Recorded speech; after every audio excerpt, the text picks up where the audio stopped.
రైతుకు ఏం చేశాడో చెప్పటము ఆయన వల్ల కాదు, కానీ నేనే చెబుతా ఆయన ఎంత ద్రోహం చేశాడు. చెప్పాలా చెప్పాలా?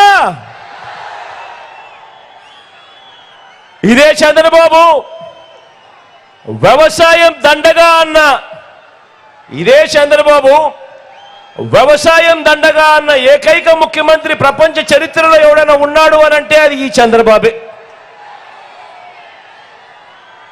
రైతుకు కరెంటు ఉచితంగా ఇస్తే ఆ తీగలపై బట్టలారేసుకోవాలి అన్నాడు కూడా ఈ చంద్రబాబే. ఈ రైతుల మీద ప్రేమ లేని ఈ వ్యక్తే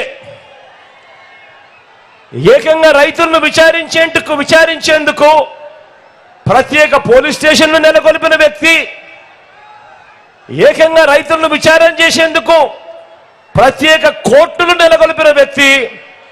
ఎవరైనా కూడా ఈ భారతదేశ చరిత్రలో ఎవడైనా ముఖ్యమంత్రి ఉన్నాడు అని అంటే అది కేవలం ఈ ఒక్క నారా చంద్రబాబు నాయుడు గారే. ఇది చంద్రబాబు నాయుడు గారికి రైతుల మీద ఉన్న ప్రేమ. సరే ఇదంతా గతం, మీ అందరికీ బాగా గుర్తు ఉండే ఉంటుంది కదా. 2014 నుంచి 2019 మధ్యలో ఇదే చంద్రబాబు నాయుడు గారు ముఖ్యమంత్రిగా ఉన్నప్పుడు, అధికారంలో ఉన్న మూడోసారి ఆయన ముఖ్యమంత్రిగా ఉన్నప్పుడు రైతులకు ఆయన ఏం చెప్పాడు, 2014 మేనిఫెస్టోలో ఏం చెప్పాడు, రైతులకు ఆయన ఏం చేశాడు మీ అందరికీ గుర్తుందా? ఏకంగా 87,612 కోట్ల రూపాయలు రైతుల రుణాలన్నీ మాఫీ చేస్తానన్నాడు. చేశాడా? రెండు చేతులు పైకెత్తాలా బా, ఇలా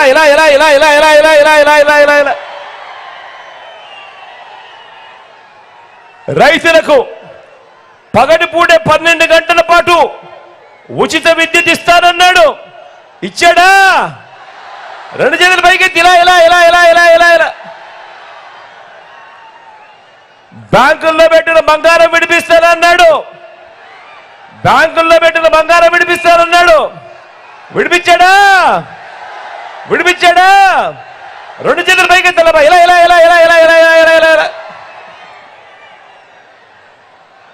ఏ ఒక్కటైనా చేశాడా? పైగా రైతులకు 0 వడ్డీ ఎగరగొట్టేశాడు. ఇన్పుట్ సబ్సిడీ సైతం 2017 నుంచి ఎగ్గొట్టేశాడు. కరెంటు విషయంలోనూ బకాయిలే, ధాన్యం సేకరణలోనూ బకాయిలే, రైతుల నుంచి కొనుగోలు చేసిన విత్తనాలను సైతం ఇవ్వకుండా బకాయిలే.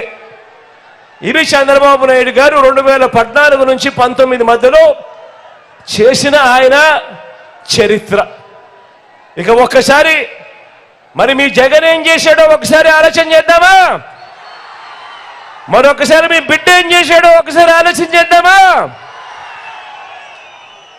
మీ బిడ్డ తొలిసారి ముఖ్యమంత్రి. కేవలం 58 నెలల పాలనలో మీ బిడ్డ చేశాడు.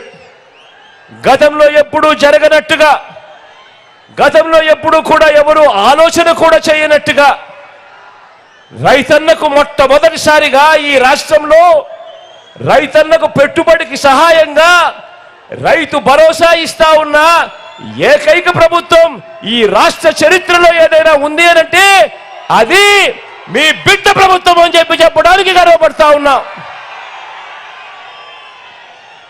ఏకంగా ప్రతి ఏటా 13,500 రూపాయలు ప్రతి రైతన్న చేతిలోనూ పెడతా ఉన్నాం. ఈ 5 సంవత్సరాలలో ఒక్క రైతు భరోసా అన్న ఒక్క పథకం ద్వారా అక్షరాల ప్రతి రైతన్నకు 67,500 రూపాయలు ప్రతి రైతన్నకు ఇచ్చాము అని కూడా గర్వంగా చెప్తా ఉన్నాను. ఈ సందర్భంగా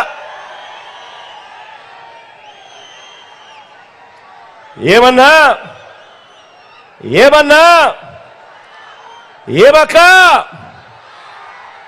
మీ బిడ్డ మేనిఫెస్టోలో 50,000 ఇస్తానన్నాడు. చెప్పిన దానికన్నా మిన్నగా 67,500 ఇచ్చాడా లేదా అని అడుగుతా ఉన్నాను. ఇచ్చాడా లేదా అని అడుగుతా ఉన్నాను. మీ బిడ్డ వ్యవసాయానికి పగటి పూటే నాణ్యమైన 9 గంటలు ఉచిత విద్యుత్. మీ బిడ్డ వచ్చిన తర్వాతే ఈ 58 నెలల కాలంలోనే ఏకంగా 1700 కోట్ల రూపాయలు ఫీడర్లపై ఖర్చు చేసి పగటి పూటే 9 గంటల పాటు నాణ్యమైన ఉచిత విద్యుత్ ఇచ్చే కార్యక్రమానికి చేసిన వ్యక్తి ఎవరైనా ఉన్నారు అని అంటే ఈ రాష్ట్ర చరిత్రలో అది మీ బిడ్డే అని కూడా చెప్పడానికి కూడా గర్వపడతా ఉన్నాను.